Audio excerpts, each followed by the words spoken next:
Hai, jadi hari ini malam ini saya sebagai penyampaian materi akan ajak kalian buat diskusi kecil-kecilan, diskusi menarik nih tentang strategi digital public relation yang digunakan oleh Dinas Pariwisata Kota Yogyakarta.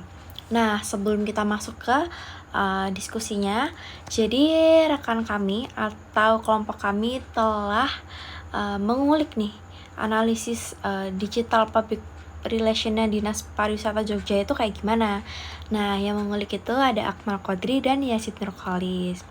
Lalu naskahnya disusun oleh Safa Nurakidah dan video ini diedit oleh Muhammad Effendi dan saya sendiri Nadia Syahida sebagai penyampaian materi.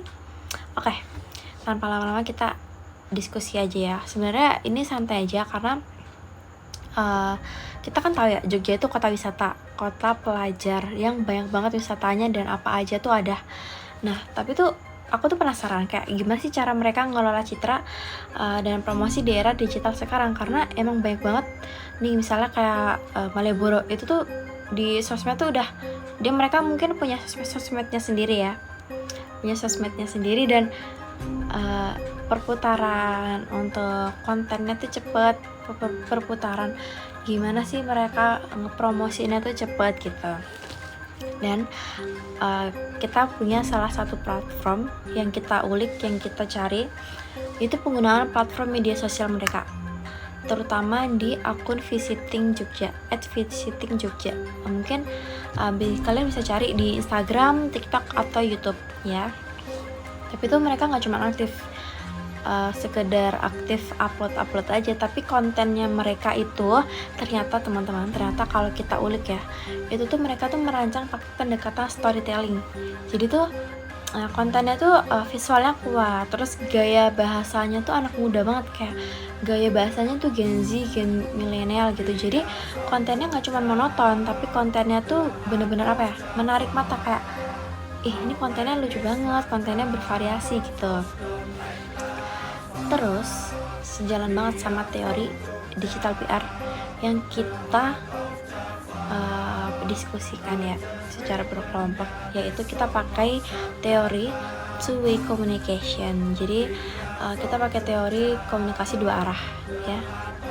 Terus mereka itu nggak cuma ngepost info tentang wisata, tapi mereka itu juga ngajak audiens terlibat, kayak misalnya repost, misalnya ada nih ada seseorang atau ada pengunjung, ada wisatawan dari luar Jogja yang bikin konten tentang Yogyakarta. Nah, terus mereka nge-tag akun Visiting Jogja itu dong. Nah, mereka tuh mengajak audiensnya terlibatnya, kayak misalnya repost konten atau komentar atau like gitu. Nah, ada lagi tuh nggak cuma repost konten, kayak misalnya ada lomba atau kolaborasi dengan influencer. Selain itu teman-teman, bentar ya, aku sambil baca karena diskusinya aku per poin. Jadi selain itu mereka itu tuh menyusun konten berdasarkan segmentasi audiens. Misalnya kita nih, saya Gen Z gitu, kontennya tuh nggak yang tentang tentang yang monoton, tentang yang nggak menarik nih buat Gen Z, tapi mereka tuh misalnya kontennya tuh fun. Terus kalau yang sekarang nih yang lagi viral itu tentang JJJJ atau tentang video sinematik gitu kan, kayak menarik banget ya buat Gen Z. Terus ada juga nih di platform Facebook atau di website tuh mereka tuh mungkin lebih formal ya, karena mungkin audiensnya bisa ke umum, bisa ke orang tua atau dan sebagainya. Nah, mereka tuh konten yang formal tuh bisa mencakup informatif, terus cocok buat wisatawan dewasa atau pelaku industri wisatawan ya gitu. Terus kalau dilihat dari sudut pandang PR nih teman-teman, kalau dilihat dari sudut pandang PR itu, strategi mereka tuh sebenarnya ngena banget karena kombinasi antara branding dan engagement ya. Mereka tuh nggak hanya membangun citra Yogyakarta sebagai kota budaya, tapi juga membangun ruang komunikasi yang aktif dan partisipatif. Lalu juga konten mereka tuh juga ada edukasi guys. Jadi Yogyakarta itu walaupun di mana-mana tempat wisata dan wisatanya itu tuh nggak asal-asalan wisata, tapi ada juga edukatifnya ya. Misalnya kita berkunjung ke Prambanan, ya orang-orang cuma taunya kita mau foto di candi doang ya, tapi kan kita nggak pernah tahu itu candi sejarahnya kayak gimana, terbentuknya gimana, kenapa ada di situ, dan itu candi terbuat dari apa ya. Itu ada di akun @visiting_jogja. Jadi kontennya nggak cuma tentang sekedar JJ yang buat kita have fun ya, tapi tentang edukasi juga teman-teman. Oke. Terus teman-teman, mereka tuh juga punya konten yang edukatif kayak kontennya mereka yang namanya 5 Hidden Gems Jogja atau tips wisata ramah lingkungan. Jadi bentuk PR-nya tuh nggak cuma sekedar promosi, tapi juga bentuk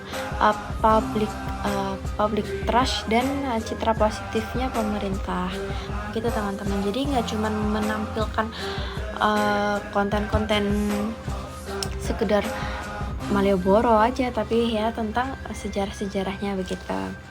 Dan aku punya nih teman-teman, hal yang penting banget yaitu adalah apa? Relevansi. Jadi mereka tuh berhasil memposisikan Dinas Pariwisata bukan cuma sebagai instansi birokratis, tapi sebagai brand komunikator di kota Yogyakarta. Nah, kenapa sih mereka jadi brand komunikator? Karena yaitu mengangkat itu wisata yang ada di Jogja itu. Nah, ini kan penting banget ya di era digital sekarang, karena mereka tuh udah memenuhi aspek gitu sebagai kayak kecepatan secara perputaran wisatanya di Jogja, terus responsif dan pendekatan visualnya tuh krusial. Jadi teman-teman, kesimpulannya, strategi digital PR Dinas Pariwisata Kota Yogyakarta itu tuh cukup berhasil. Mereka adaptif terhadap tren, mampu membangun engagement, dan menciptakan komunikasi yang lebih manusiawi antara pemerintah dan masyarakat. Jadi contohnya bagus banget nih buat instansi pemerintah lain yang pengen go digital, yang pengen lebih aware, lebih terkenal lagi wisatanya mungkin ya. Bisa nih dicontoh Dinas Pariwisata Yogyakarta, atau bisa kepoin juga akun medsosnya yaitu @visiting_jogja. Dan kami berharap semoga makin banyak lembaga publik yang belajar dari Visiting Jogja ya, karena PR digital itu bukan cuma tentang postingan, tapi soal gimana kita membangun relasi yang berkelanjutan, gimana caranya Dinas Pariwisata itu tuh membangun relasi yang berkelanjutan, membangun branding tentang kotanya gitu. Sekian dari saya, dari teman-teman juga yang telah membantu ya, mungkin Akmal dan Yazid yang telah analisis Dinas Pariwisata Kota Yogyakarta gimana.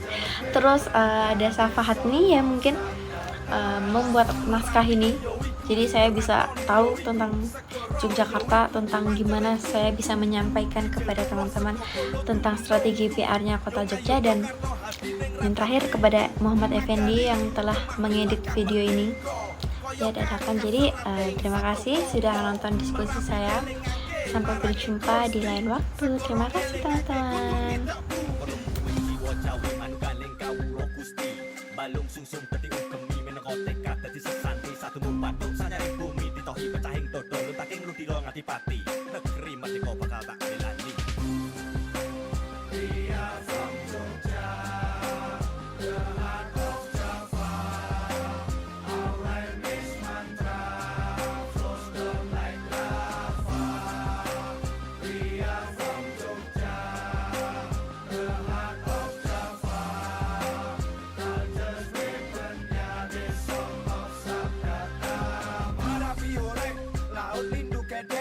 Angin ribut, udan bledek, tondo bumi reresik nandang gawe, marang donyo lan menungsane, marang sedulur sikap kudu kajeni lan ngopeni.